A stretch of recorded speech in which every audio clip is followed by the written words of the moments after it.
उत्तर प्रदेश में जैसे जैसे विधानसभा के चुनाव नज़दीक आ रहे हैं, वैसे ही सभी राजनीतिक पार्टियां सपा, बसपा या भाजपा ज़्यादा से ज़्यादा ब्राह्मणों को अपने साथ जोड़ने के लिए लुभावने वादे कर रही हैं और उन्हें अपनी पार्टियों में शामिल करने का कार्यक्रम कर रही हैं। इसी को लेकर अखिल भारतीय ब्राह्मण एकता महासंघ के राष्ट्रीय उपाध्यक्ष दीपक गौड़ ने आज जहां साफ शब्दों में योगी सरकार को चेतावनी देते हुए कहा है कि वह आगामी चुनाव में सरकार को जरूर दिखाएंगे कि जिस तरह से इस सरकार में ब्राह्मणों का अपमान हुआ है वह किसी सरकार में नहीं हुआ, और आगामी चुनाव में ब्राह्मण एकता के साथ इस चुनाव में यह दिखाएंगे कि ब्राह्मणों के अपमान करने का क्या नतीजा होता है।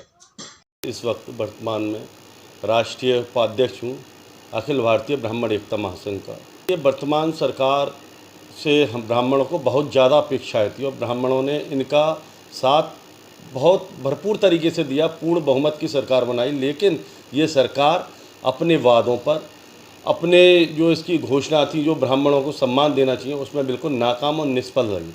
क्योंकि ब्राह्मणों को क्या चाहिए आप बताइए? ब्राह्मणों के सम्मान के अलावा कुछ नहीं चाहिए। जहाँ सम्मान ना हो, जहाँ ब्राह्मणों का उत्पीड़न होना शुरू हो जाए, वो राज्य, वो सीएम हो या पुराने राजा हों, कोई कभी रहा नहीं है जो ब्राह्मणों का सम्मान ना कर पाए, ब्राह्मणों को, जिसमें अपने आप को ब्राह्मण अपने को हीन भावना का शिकार समझें, तो ऐसा राज्य ना कभी राज्य पनप सकता, ना कभी कोई राजा पनपा है, ना पनपे। क्या लगता है कि आगामी चुनाव में ब्राह्मण एक बड़ा मुद्दा है? देखिएगा, ब्राह्मण बड़ा मुद्दा हमेशा रहा है, आज से नहीं, जब से देश आज़ाद हुआ है तब से ब्राह्मणों का योगदान आज़ादी की लड़ाई में सर्वश्रेष्ठ रहा है। इस बात को आप भी जानते हैं, सब जानते हैं, देश जानता है। मंगल पांडे हों जिन्होंने आज़ादी की पहली लड़ाई की शुरुआत की थी, कोई हो, चाहे चंद्रशेखर आज़ाद हों, कोई हो, ब्राह्मणों का बहुत बड़ा योगदान रहा। दूसरी बात मैं आपको बता दूं, आपने जो प्रलोभन वाली बात की, पार्टी के प्रलोभन दे रहे, ब्राह्मण प्रलोभन के लिए लालची नहीं है, ब्राह्मण कतई लालची है। अगर आप मुझे एक बात बताइए, ब्राह्मण ना तो लालची होता है, ना जातिवादी होता है, जातिवादी वही नहीं होता।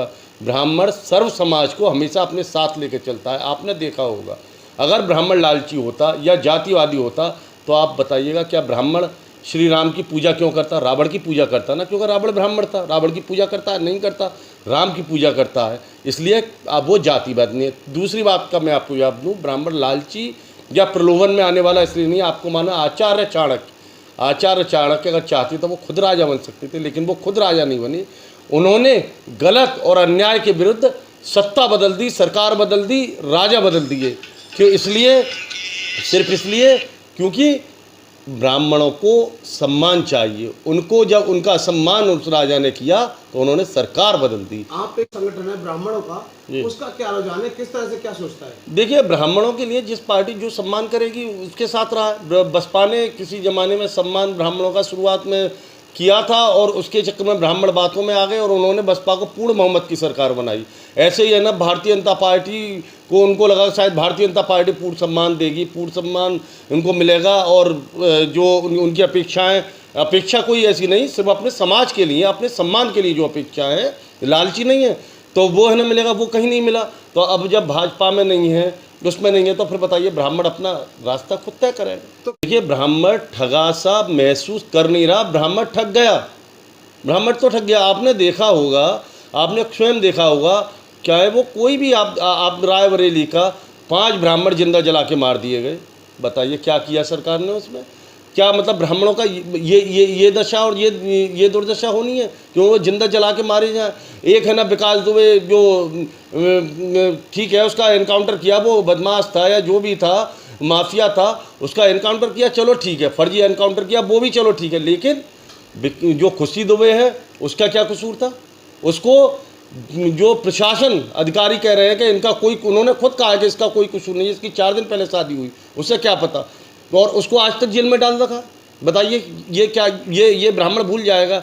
ये ब्राह्मणों के साथ अन्याय नहीं है? इस सरकार ने, भारतीय जनता पार्टी की सरकार ने सिर्फ ये योगी आदित्यनाथ ने ये बना रखा है अपना कि जो भी ब्राह्मण है, जो ब्राह्मण थोड़ा भी ठीक ठाक है, उनका केवल सर्वनाश करना। और ब्राह्मण इस बात के लिए पूरा डटकर भारतीय जनता पार्टी को 2022 के चुनावों में दिखा देगा इसकी शक्ल सूरत की। ब्राह्मण क्या चाहता है, ब्राह्मण क्या है, ब्राह्मण क्या अपमान करने का क्या हर्ष होता है, ये ब्राह्मण स्वयं दिखाएगा।